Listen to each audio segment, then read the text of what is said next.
Hey, how's everybody doing? Welcome back to That Podcast on YouTube. Oh, I know I need a haircut. I'm getting one tomorrow, but I gotta show this off.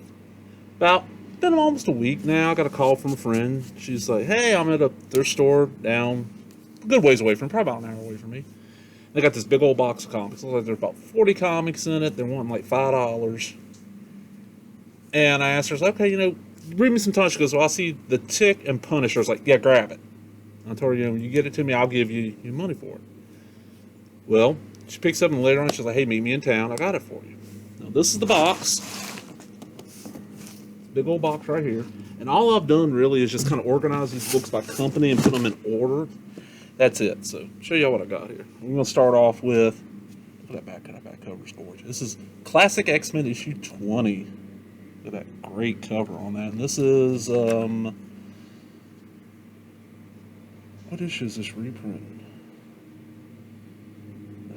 Shit. Okay, she's already Phoenix and Savage Land, so who's working on it? It's Claremont and Byrne. And I should know what issue this is. And it's, the great thing about Classic X-Men is they always put these nice little backups. Like this one has Mother of the Bride, which is drawn by Karen Dwyer, John Bolton. Wow. And they always add a few extra pages. So, that's right there. That's cool as hell. So, sit that right there. Nice little stack of these. Then, got a nice little stack of Epic Comics, Marvel division. Look at that back cover of Meatloaf. Elf Quest, issue 28. Nice little cover on there. And I'll be honest, I've not read a lot of Elf Quest. That's one of those books that I know of. I know quite a bit about. I just never read it. I don't know why. I can't tell you why. Just one of those I just never read. So that's 28. 29. And these are all, every one of these is a comic shop version. You can tell by looking at the UPC. And then the final issue, issue 32. Now, this is the Marvel color reprints of the original Elf Quest run, which went like 20 issues, 21 issues. From 1982, Hercules, the Prince of Power, issue 2. This is the Bob Layton and Luke McDonnell miniseries. This is a really cool series. We got issue 66 of Marvel 2-in-1, The Thing and Scarlet Witch. I already had this, and this one's definitely going to go in my trade, get rid of pile. I have a full run of Marvel 2-in-1, but really cool. This is part of the Serpent Crown affair, and by this time we have Mark Grunwald and Ralph Macchio as the writers, and Jerry Bingham and Gene Day doing the art. Oh man, Gene Day was such a great artist.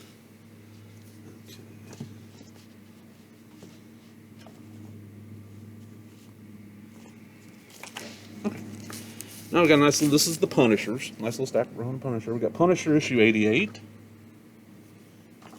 Punisher issue 89 now, but this time I was not reading Punisher. I read this Punisher series in the early run, but by this time I kind of quit. This is the Marvel Masterworks cards. This is Punisher issue 90. Punisher 91. I like that cover. That's a good cover. Annual number 5 from 92. That's a cool looking. Who did that? Purcell and Dan Panesian. Okay, let me just see. Peter Davids. Oh, Stephen Butler, Dan Panesian. Val Myrick does some art in this. And look at the Encino Man ad on the back. And this one is still sealed with the card.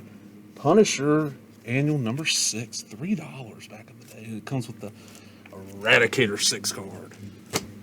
Now we got Punisher Armory issue 9. I did not know this lasted long. This was a book where they just kind of all his equipment and stuff, and this lasted for quite a while. Was this a monthly series? I don't know. I'm not sure. I have to look into that. So, so far, I mean, my $5 already, but no. It gets better. Trust me, it gets a lot better. This is Punisher War Journal number 64. It's part of the Suicide Run. I think this when Punisher's getting ready to die. It's a neat cover. Okay, see that? It's a die-cut cover. Who's working on this? This time Punisher is Chuck Dixon, Gary Kapsawa, Glennis Oliver, and Janice Chang. Okay. I'm a Punisher fan, but mostly what I read was like the pre-series stuff, the very early run of the series. God, making a weird wrinkle on my face right there. It's bugging the piss out of me. And the Ennis run, of course. Get all these together. There's a stack. I mean, a stack. Okay. Then Punisher Warzone, which is the one title I never read. Number 18. This really, I love this cover. Remember, these next couple covers are really badass. Number 20. Look at that. I thought it was Chapped Gap for a minute, but it's not. 21. On the same coverage. 22. Look at that. Now this one, oh, I hate when they. This one, we're gonna add something to the cover, and there's no reason. This is issue 23. They add that stupid gold foil to the cover, so it's $2.95 instead of $1.75. $1.20 more to get the stupid gold foil on the cover. I'm just gonna flip it and see who's working on this time. Larry Hama, John Buscema, Val Myrek, Art Nichols, Jimmy Palmiotti. A lot of people working on this. Now, this one I got two of. One of them is bagged and boarded. One's not. This is Punisher Warzone number 25. Is that a cover? Looks like, okay, no. That's a gorgeous cover though. And then this one's bagged and boarded. I have no idea. I haven't even opened it. Warzone 26. Warzone 27. This is got something in it. Oh, the Marvel Masterwork cards. That's 27. This is Punisher Warzone 28. Okay, so you nice little stack of Punisher stuff there. And I am a Punisher fan. I'll sit down and read these and stuff. I'm gonna keep them. This is the one I saw the cover. I was like, ooh. This is Strange Combat Tales from Epic, issue 1 of 4. Look at that cover. This is a just weird. It's a Rob Stoffinga and Aubrey Singer's the writers. Dave Matthews, not the singer, is the penciler. And it's just this like zombies versus soldiers and like World War One. This one, and I remember having this one back in the day. This is from 1980, Mighty Thor issue 300. Look at that. And this would be, man, really? New assets. I don't see any creator credits. Let me see if they're in the back. Oh, the Celestials are in this. Yes. Great cover. Really great cover. And this is one that's going to be one of the books people are going to be looking for soon, because you get that, was it WandaVision show coming up on Disney, whatever. This is Vision and the Scarlet Witch, issue 3. This is their first miniseries. I think it was like 4 issues. You got Wonder Man, the Grim Reaper, Scarlet Witch, and Vision on the cover. And this would be, I don't know who works on it. I have to look. It's going to be Bill Mantlo and Rick Leonardi. Scripter and then pencils. That's cool as hell. That's the end of the Marvel stuff. Give me a second here. And then this, I was like, oh, man, I've never seen this one. Starting at the DC Atari Force Special #1. If you've never read Atari Force, if you like sci-fi and space opera, grab this. This is not going to be reprinted because of the rights. And this is Andrew Heffer is a script editor. Paul Kupperberg does the script. Marshall Rogers does the pencils. This was a great sci-fi series. Yes, it started off, you got the issues with your Atari games back then. I remember having all of them, but the actual series is so well done. And the odds of it getting reprinted are very, very, very slim. And there's something, they don't cost a lot. They're not worth a lot, so you can get them fairly cheap. This is the last issue of Batman and the Outsiders, issue 32. Alan Davis and Mark W. Barr. This is right when Batman leaves and becomes just the Outsiders. If you watch, DC show, that's Black Lightning there. And then if you've seen the Suicide Squad movie, the glowing woman next to her, that is Katana. Oh, this one's bad. This is Death, the Time of Your Life, issue 3 of 3. This was the Neil Gaiman, Mark Buckingham, and Mark Pendleton Death miniseries. This right here, oh man. Now, most people out there know, Titans, especially because of the cartoon, and they got the regular New Teen Titans. I was reading the book back in the day, when it started, pretty much. It's what got me into reading DC again, because before that, I wasn't reading hardly any superhero shit from DC. I might pick up a Batman, but I was reading, like, their Westerns and their war type. I have 2 reader copies of New Teen Titans issue 2. And what's significant about this? It's issue 2. What's significant about it is this is the first appearance of This little guy here in shadows, who is Deathstroke, the Terminator. This is Wolfman and Perez, of course. They're reader copies. They're beat up, man. I had one of these years ago and lost mine, so I got two now. And there's a lot more to it. Let me get all these Titans together, because whoever this collection came from was a big Titans fan. New Teen Titans number 8. Nice cover on there. Look at this.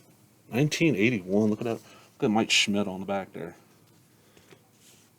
New Teen Titans number 9. I remember this cover. Look at that cover. Public cover. This one's in a weird bag. Do not open $1. It's stapled shut. They want $1 for this well-read copy of New Teen Titans number 19. With Hawkman in it. Oh God, look at this. Look at this. Do y'all remember the Lone Ranger movie from the early 80s that bombed? They had a toy line. Probably not. Oh, New Teen Titans number 21 includes a Night Force preview pullout. Let's see what that looks like. Who would pull these out? I mean, and I'll be getting way more in depth on a bunch of these. I mean, yeah, okay, there it is. How many pages is it?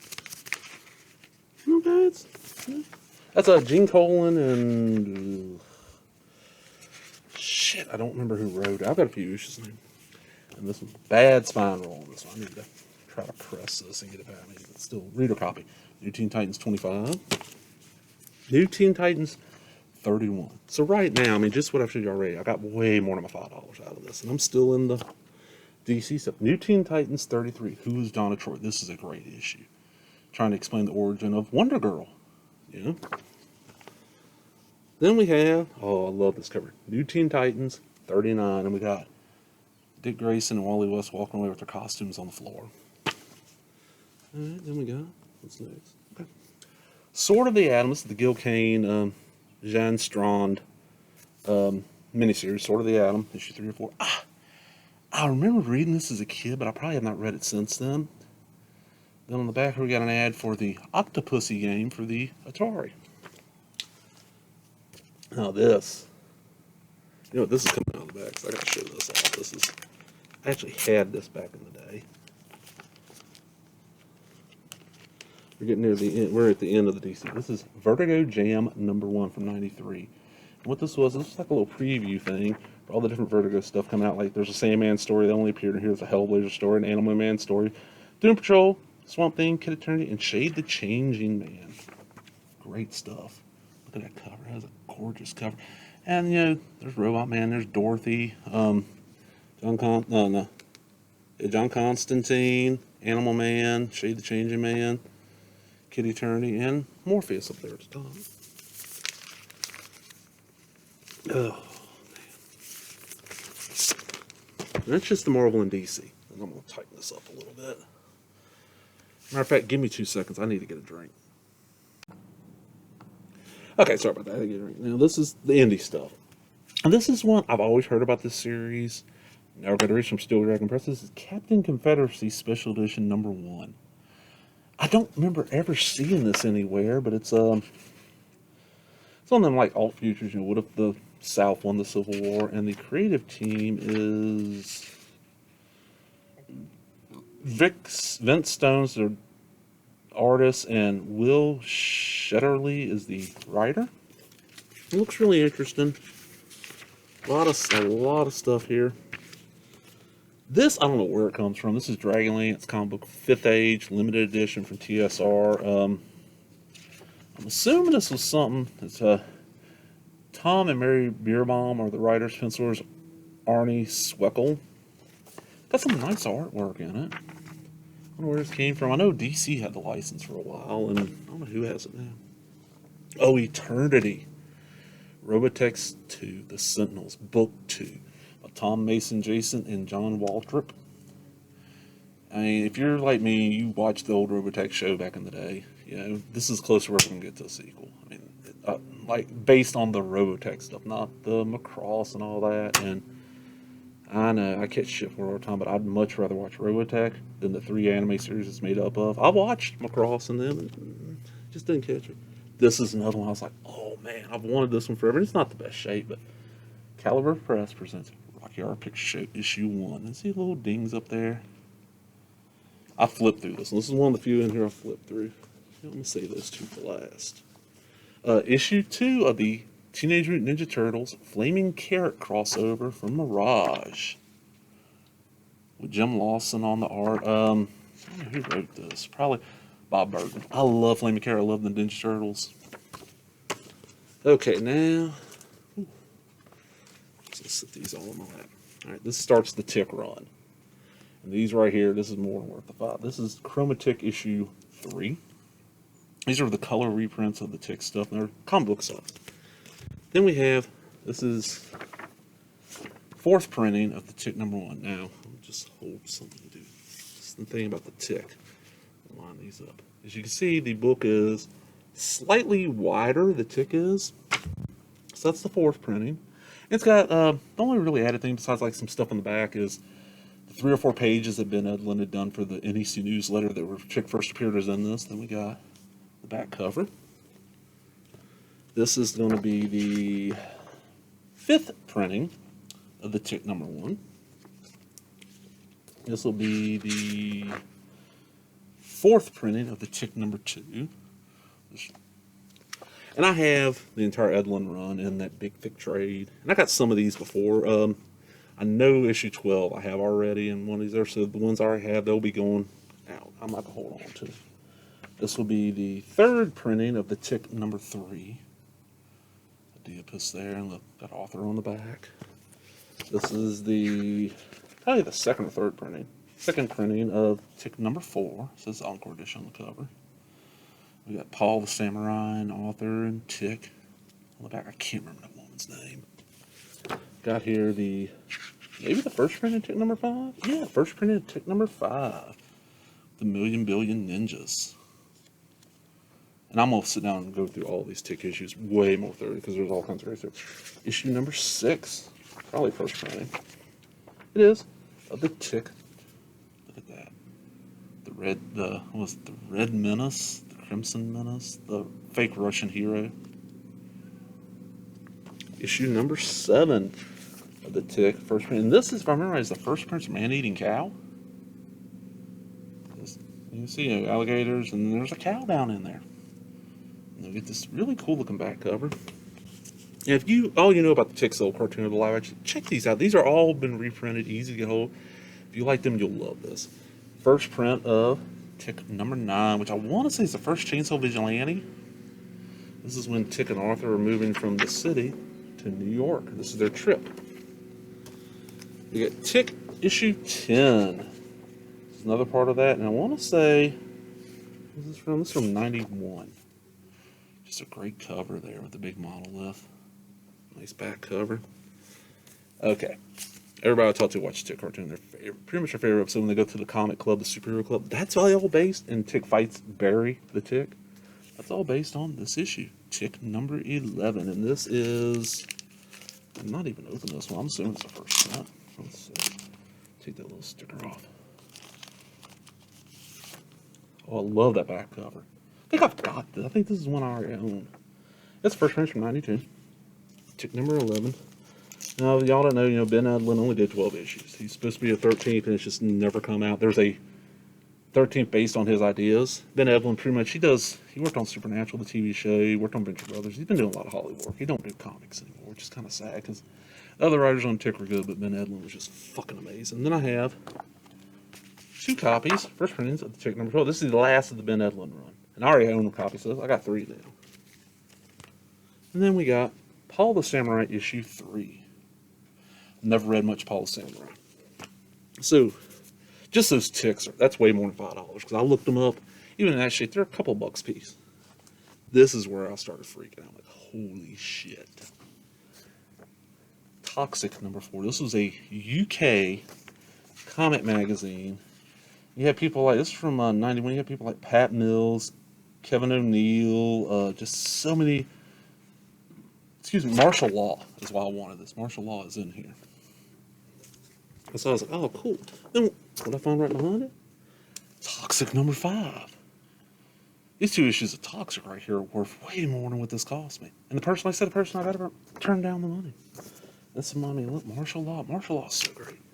And I used to have a copy of this. I lost mine, but I got Toxic presents Martial Law, Kingdom of the Blind. One shot. You can get this reprinted, but it's not going to be in the size.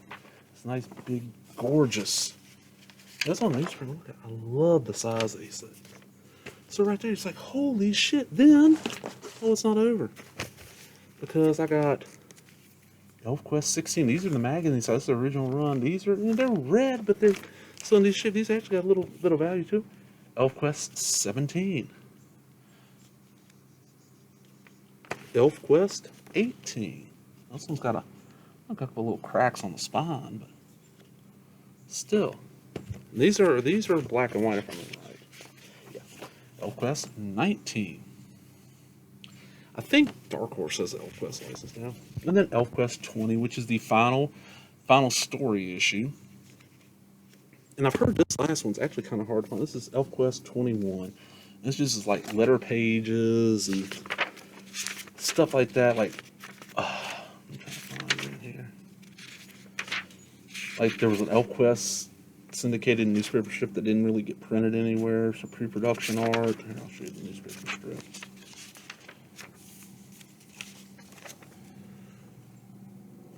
Yeah, really cool stuff. That's not all. That's not all. Well, of course, there was an issue of Comic Shop News 423. This was free little paper you got at your comic shop, and this is from 90-something, I'm guessing. And I mean, not really a lot of this stands out.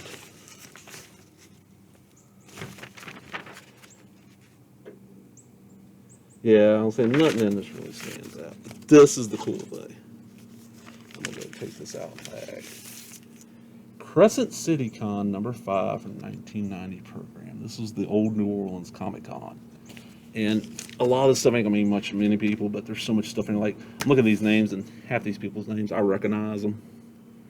I've known them or known of them for years. Robert Nagel, Scott Wexler, all this stuff. Somebody actually took the time and did, like, inked in that female Captain America, but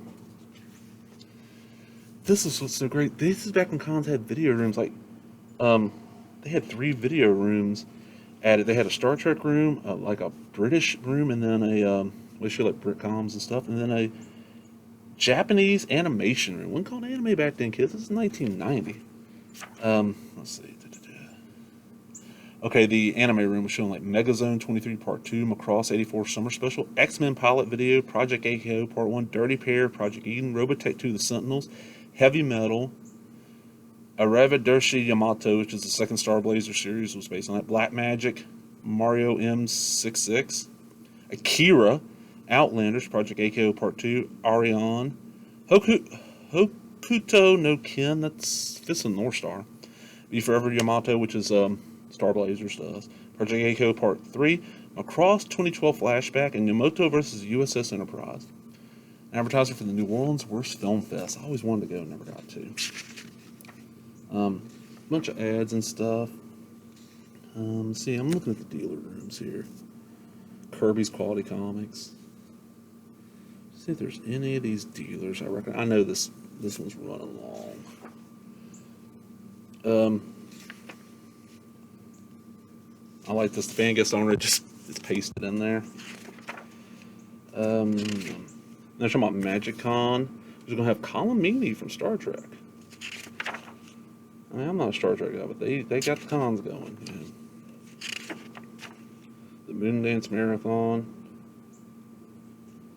Oh, wow. This is kind of surprising. Okay, this is they're having a dance contest. But the rules are all couples must be boy-girl. That's kind of surprising, even for 90 in New Orleans.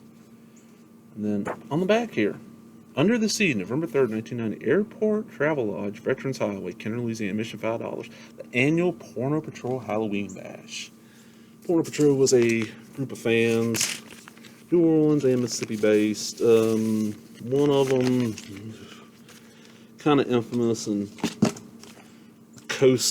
Gulf Coast circles for some stuff that happened, and let's just say dude should be in jail.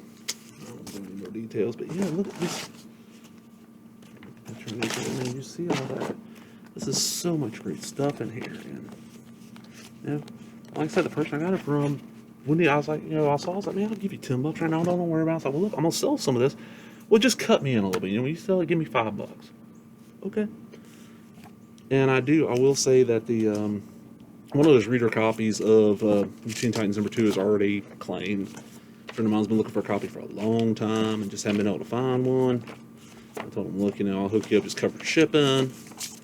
I mean, just for reading materials is worth more than finding. If you're doing value and all that, yeah, this is probably,